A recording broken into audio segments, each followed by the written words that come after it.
Today we are going to be reviewing two books by P.G. Wodehouse. So yeah, let's get started.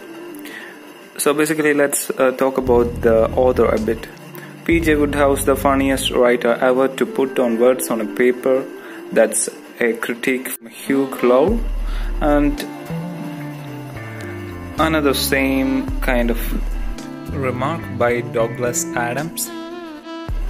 This book I had actually read when I was about 14 years old, and at that time I had not understand most of it. I didn't even understand most of what I was reading, so I just tried to speed read and understand most of it, what was in it. Well, first of all, let us read the summary of the book.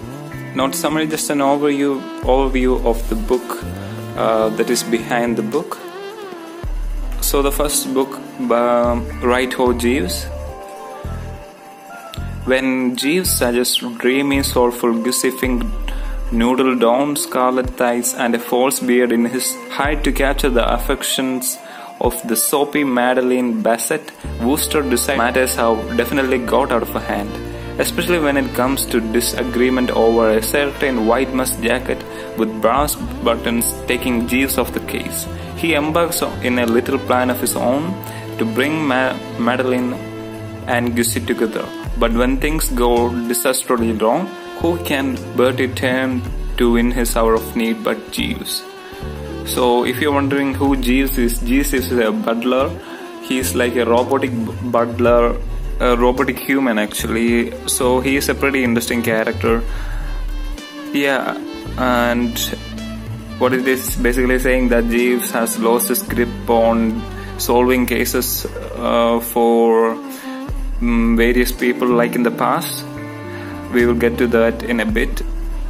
Now we will read the Service with a Smile overview.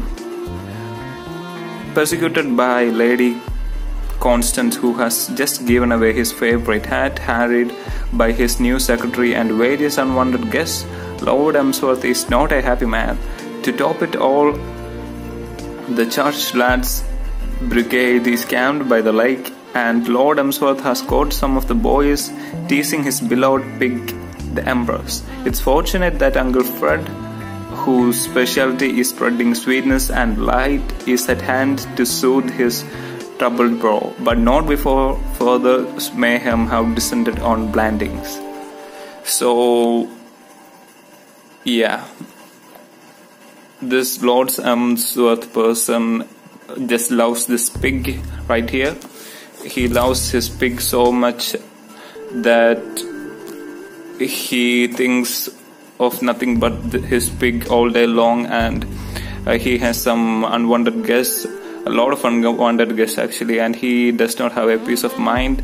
And fortunately for him, an uncle comes to save him. Who is that, and what does he do? So that's the story of this book. And now, so I just want to give you a summary of this book.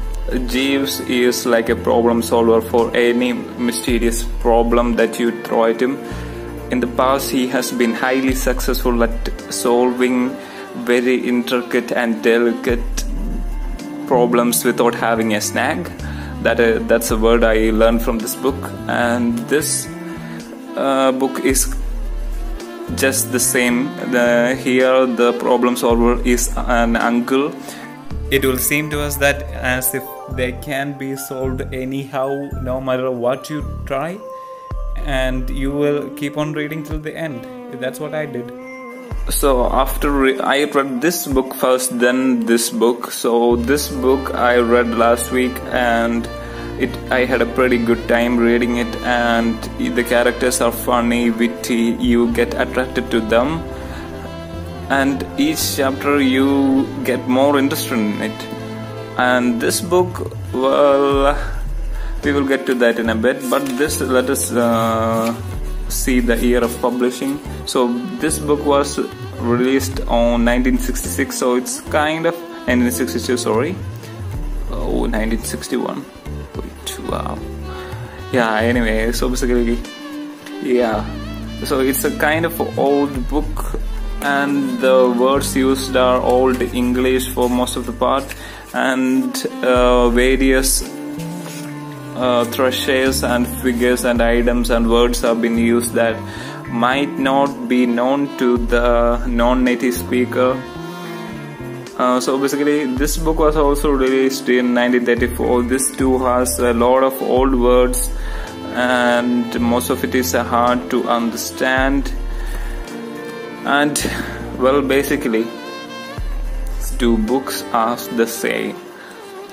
The same means after reading this book and when you go to this book, you just see the pattern. There's a big problem and a guy comes to solve it, and in the same book there's a big problem and this guy tries to solve it. So that's the basic summary. That's basically what is going on. There's not a bit much difference in this. It is a narrative by the Butler's master, and he is a kind of what do you say,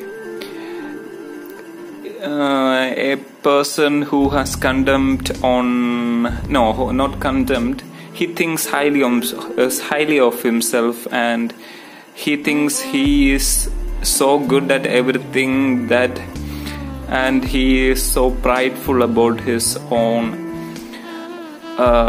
imagination. He thinks he's the best, but he just makes the conditions worsen and worsen, and he does not like Jeeves because everything depends upon him to solve the problems and not him. So as he tries to fix everything, the conditions just keep on worsening and worsening, and yeah, that is what basically happening. So in the same book, the same things happen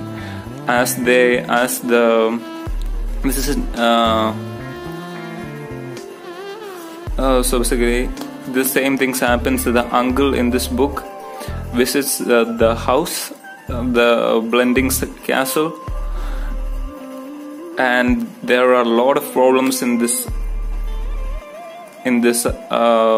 castle, in this Blending's castle, and he tries to solve them, but as he solves one problem, another one arises and keeps on coming up again and again and again, and so it just repeats so much the pattern that I want to say, once you read P.G. Wodehouse, you have read all his P.G. Wodehouse books. Yeah, that's the conclusion I want to say. I just read 2 books of him. I haven't read more, but that's the impression I have come upon from reading these 2 books. Main theme of both of this book is a love story or a romance. A romance in the 1960s kind of thing, in the castle atmosphere with the gardens full of roses, lily buds. You get the idea. So that's the basic theme or the cause of all these problems. And I just want to say that if you are not a native speaker, you will have a lot of hard time understanding it. So most of it has just vague descriptions. This is a narrative, so it has just lot of impressions from the narrator. It like this one, it beat me, why he couldn't see it, but then the poor old tuppy was never seen. But there's a lot of description, and it's just boring. All you need to read is the conversation part between the people, and I'm pretty sure that you will get to the end of the book without missing a thing. Well, some paragraphs are important. You just read the first line and you will get the idea. Yeah, so it's not a 100% what do you say, enjoyable reading, but if you skip some of the vague descriptions and boring stuff, yeah, you might like it. It's kind of it's highly comical, yes. And yeah, and this book, well, it is a better one, as it is as it has lesser description and it's pretty simple to understand, and it doesn't use that much as expressions or idioms or thrushes like the other book. So this book is better in my opinion, this Wodehouse Jeeves. And yeah, if you want to have a laugh from one of the old classicals, I suggest reading P.G. Wodehouse books, but not if you are a beginner. You will have a hard time understanding what you read. So yeah, thank you. I would just like to remind you that I am in no position, that I am not a professional reader, and I am really inadequate in my vocabulary, and I just wanted to give you a personal review about what I felt. You might have a different opinion, so just read it if you have spare time.